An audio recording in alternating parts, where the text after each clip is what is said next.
এই ছেলেটা শুধুমাত্র লাকড়ি খেয়েই বেঁচে থাকতে পারে, কারণ তার বুকের ভেতরে যে আগুন জ্বলছিল সেটা নিভে গেলেই সে মরে যাবে। এই জন্য সে নিজেকে বাঁচিয়ে রাখার জন্য সবসময় লাকড়ি খেত। এমনকি তার বাবা তার জন্য কোনো খেলনা তৈরি করলে সে ওই খেলনাগুলো দিয়ে খেলাধুলা না করে সেগুলোকেও খেয়ে ফেলতো। এমনকি সে ধীরে ধীরে বড় হওয়ার কারণে তার ক্ষুধাও প্রচুর বেড়ে যাচ্ছিল।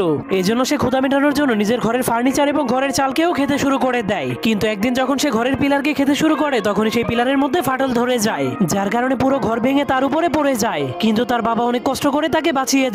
তখন তার বাবার এত কষ্ট দেখে ছেলেটার মনটা অনেক খারাপ হয়ে যায়। এই জন্য সে কসম করে আর কখনোই সে লাকড়ি খাবে না। এরপরের দিন তার বাবা ঘুম থেকে উঠে তার ছেলেটাকে কোথাও খুঁজে পাচ্ছিল না। এজন্য সে তার ছেলের পায়ের ছাপকে ফলো করে করে অনেক উঁচু একটা পাহাড়ের উপরে চলে যায়। তখন সে তার ছেলেকে একা দাঁড়িয়ে থাকতে দেখে জলদি করে তার কাছে চলে যায়। কিন্তু সে দেখতে পায় লাকড়ি না খাওয়ার কারণে তার ছেলের বুকের আগুনটা নিভে গিয়েছে। এজন্য সে আগুন জ্বালানোর জন্য সেখানে ফু দিতে শুরু করে দেয়, কিন্তু তবুও কোনো লাভ হয় না। এজন্য তার বাবা অনেক মন খারাপ করে তাকে মাটিতে শুইয়ে দেয়। এরপর তার হাতে তার তৈরি করে একটা খেলনা দিয়ে